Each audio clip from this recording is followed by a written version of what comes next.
Alright, sorry guys, I just wanted to really quickly, before the video starts, wanted to give credit to SpawnWave for bringing up his ideas about Microsoft and Game Pass. I wasn't really thinking about it until I saw his video, and the minute he started talking about it, I was like, that makes sense. So please check out SpawnWave's channel. This is where I got the idea about what Microsoft may be trying to do with Game Pass in the future. I did not come up with this originally. I'm just using it here as a way to kind of foster a discussion. So complete credit to SpawnWave for that idea. Like I said, he definitely inspired the creation of this discussion video. But without further ado, I'll leave you guys to watch this. And let me know what you think below about Xbox. See you guys. Have fun watching the video.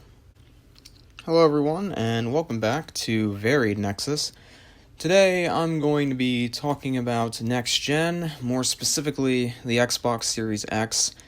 And the reason for this is because I will be getting a Series X, maybe not at launch, but in the future, since all my friends are on there. I play most of my multiplayer games on there, so it just makes more sense for me right now to get one of those before I get a PS5. And the reason I want to talk about it as well is because Sony's handling the PS5 very much like a traditional console launch. This is a generational transition. You'll be moving from PS4 to PS5 with some backwards compatibility, but for the most part, you're moving from one console to another iteration of that console in a pretty traditional transition from system to system. Whereas Microsoft is kind of doing something different, and I wanted to bring up some ideas that I've both heard and had in relation to how they're handling this upcoming console generation. More specifically, I'm going to talk about some of the things Phil Spencer has said about kind of eliminating that generational transition, where Sony has been kind of trying to keep that alive. Phil Spencer has gone on record saying that he wants to eliminate it. He wants to make it so that the transition from the Xbox One, series of consoles to the Series X series of consoles is as seamless as possible. Meaning that instead of jumping from 4 to 5 in regards to PlayStation, where you are going to have, games that are only available on the PS5 and only available on the PS4, at least at launch, with Xbox, they want to have it so backwards compatibility, full backwards compatibility with all the currently backwards compatible 360 and original Xbox games, and I believe the entirety of the Xbox One's library are there from day one, which is pretty impressive. And definitely a lofty ambition. Another thing they want to do is for the first 2 years, they're going to have all Xbox exclusives playable on both the Series X and the Xbox One series of consoles. So that would be the Xbox One, Xbox One S, Xbox One S All Digital Edition, and Xbox One X. Now I'm aware the All Digital Edition and the One X have been discontinued, but they are still producing the Xbox One S. Now, this is kind of interesting. I don't believe a console manufacturer has done this before. Correct me if I'm wrong. I think was it Sega or Nintendo sold an attachment for one of their consoles that actually let you convert it. I'm not sure. Don't quote me on that. I remember hearing something like that, but I'm not sure. But when it comes to this, it's interesting that they're going to have these exclusives be cross-generation, cross-gen. It's just really odd. I'm kind of concerned about that, actually, because how are you going to sell the next-gen system if you can play, the next-gen titles that are supposed to sell the hardware on a last-gen system? I mean, what's to stop somebody from picking up an Xbox One S and saying, well, I want to play Halo Infinite, but I don't want to pay for a Series X if I'm going to get a PS5. So you know what? I'm just going to buy an Xbox One for like $200 on eBay, and I'll be good with that. Like, what's stopping someone from doing that? And that's not even, taking account the fact that they're also going to be playable on PC. So that's kind of it's an odd choice. Like, I appreciate it because it's consumer friendly. I think it's very consumer friendly. Microsoft's basically saying to people, you don't have to upgrade right away. So, I mean, if maybe you're strapped for cash or you don't know what console you're going to get yet, but you already have an Xbox One or a One S or a One X, then this is great for you. I mean, it kind of gives you time to figure out whether or not you want to get a Series S.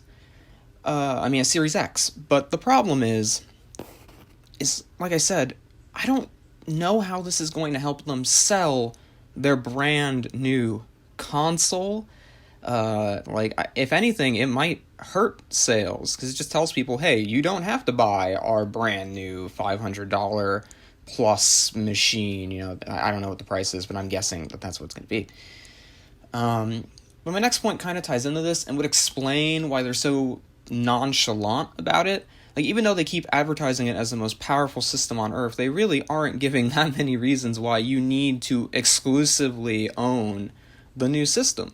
Especially, like I said, if the first 2 years' worth of exclusives are going to be on their last-gen system as well as PC. The reason I think this is the case is because Game Pass. It just makes sense. I believe at this point Microsoft isn't really trying to market their console anymore. I mean, they are. Obviously, they want people to buy their system. They have to make their money back, because I guarantee you those things are definitely really expensive to produce. But I think that they're marketing the hardware as more of the Game Pass platform. Okay, it's the place you go to play Xbox Live and their games, but also to use Game Pass. Okay, so you either have to go through that or PC. And I know Microsoft tried to get it on PlayStation at one point. I know that they were in talks with Nintendo, but those fell through, I believe. I remember hearing something about that.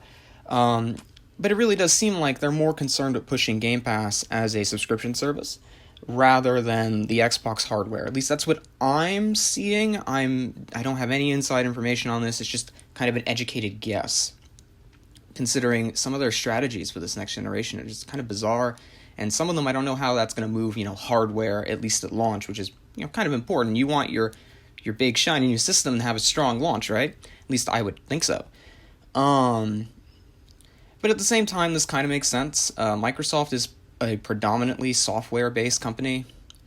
They don't, traditionally, they definitely focus more on their software, whether it's their Microsoft Office suite or their Windows OS, for example.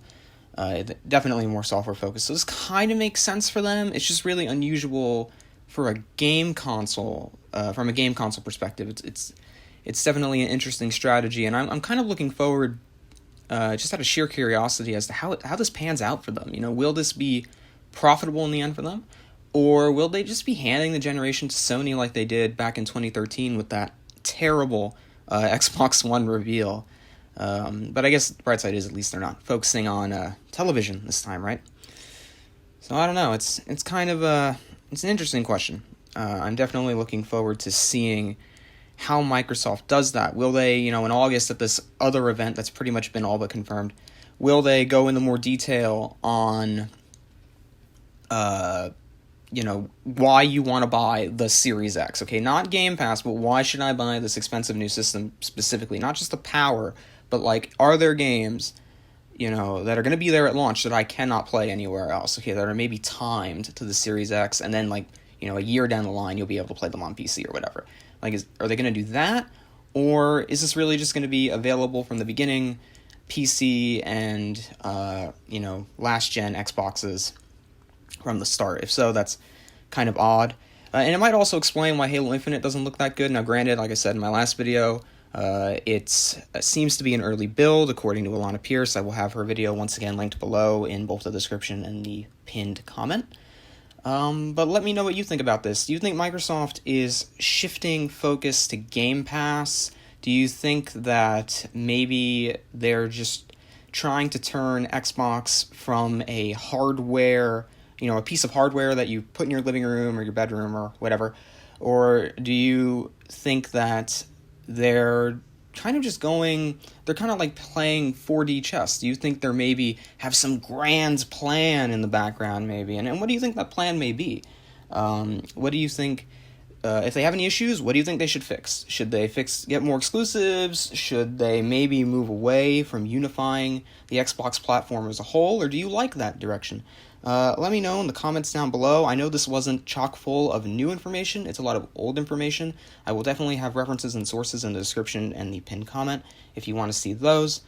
But this is really just about starting a discussion and seeing where everyone's at and what you all think about this whole situation, because it is really weird compared to previous generations. But this has been Varied Nexus. I will see you guys later. I hope you all have an amazing day. If you want to support me, please like, share, subscribe, and have a good one, guys. See you later.